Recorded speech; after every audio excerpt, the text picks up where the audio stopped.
Tebboune demande à la France de regarder en face les pages horribles de son histoire.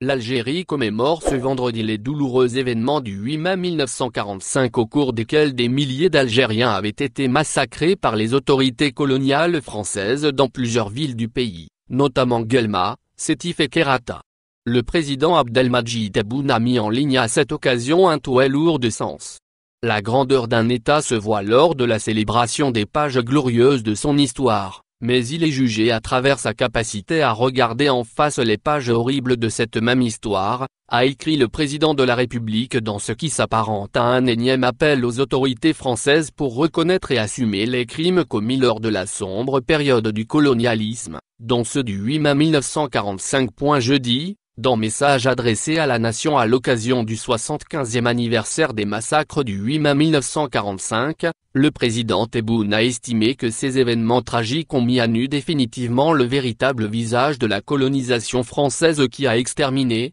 détruit, brûlé, exilé, violé et tenté d'occulter la personnalité nationale et de semer les germes de la discorde et de la division. La répression sanglante et sauvage de la colonisation abjecte demeurera une marque d'infamie collée au front du colonisateur qui a commis, 132 années durant, des crimes imprescriptibles à l'encontre de notre peuple malgré les multiples tentatives de les effacer car le nombre de victimes a dépassé 5,5 millions de personnes tous âges confondus, soit plus de la moitié des habitants de l'Algérie sous l'occupation coloniale, a-t-il ajouté. Rapatriement des Français bloqués en Algérie, 5 vols semaine d'Air France.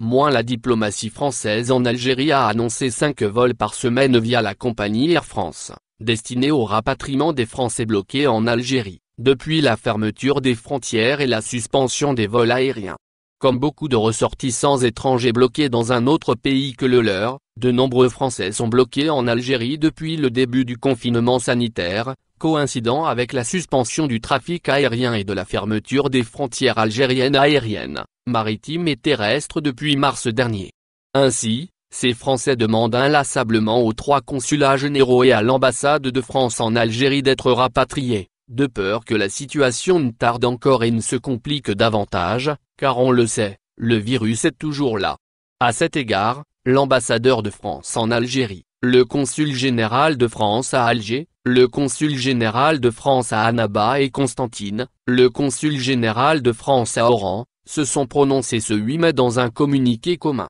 En effet, concernant cette incertitude qui inquiète les expatriés français ou ceux de passage en Algérie, les administrations diplomatiques citées plus haut ont indiqué qu'actuellement 5 vols seront effectués chaque semaine entre l'Algérie et la France, permettant le rapatriement de Français bloqués sur le sol algérien depuis près de 2 mois, en conséquence à la situation pandémique exceptionnelle que traverse le monde. Ces vols commerciaux et exceptionnels, Alger-Paris et Oran-Paris, restent en nombre très limité, de 1 à 2 par semaine au début de la crise. La fréquence des vols a pu récemment être augmentée à 5 vols par semaine grâce aux efforts des autorités françaises et algériennes et de la compagnie Air France, peut-on lire sur le communiqué. De plus, il faut savoir que ces quelques vols ont totalisé le rapatriement d'environ 6099 passagers depuis le 17 mars, a-t-il été ajouté par notre source.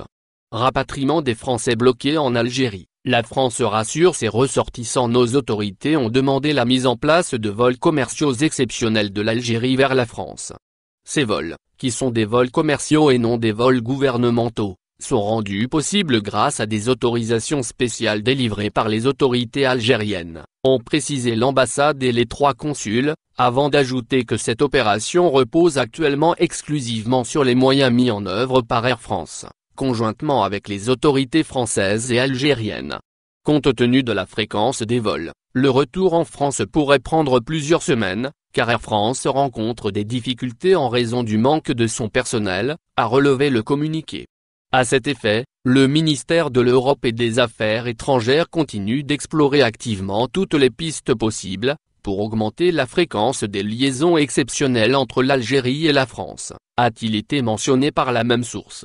En conclusion, les auteurs du document ont espéré qu'il y aurait d'autres solutions aériennes supplémentaires, et éventuellement une ou plusieurs liaisons maritimes, appelant tous ceux qui n'ont pas de raison urgente, à l'exception d'un cas sanitaire urgent, de rentrer en France, et qui peuvent rester en Algérie, de faire preuve de patience. Avant-projet de la révision de la Constitution des dispositions pour un contrat d'ouverture. La mouture de l'avant-projet de révision de la Constitution, dévoilée jeudi dernier par les services de la Présidence de la République, se veut une plateforme de débat et une méthode de travail pour doter la nation d'une constitution consensuelle à la hauteur des aspirations du peuple. Cette mouture est remise aux partis politiques, personnalités nationales, académiciens, responsables d'organisations professionnelles, syndicales et estudiantines, associations de la société civile ainsi qu'aux directeurs des médias pour débat et enrichissement. Elle s'articule autour de l'idée d'un contrat d'ouverture politique qu'on veut établir à partir de 6 axes, droits fondamentaux et libertés publiques, renforcement de la séparation et de l'équilibre des pouvoirs, indépendance de la justice, la Cour constitutionnelle, transparence, prévention et lutte contre la corruption, l'autorité nationale indépendante des élections. La mouture comprend également une dizaine d'autres propositions hors axe.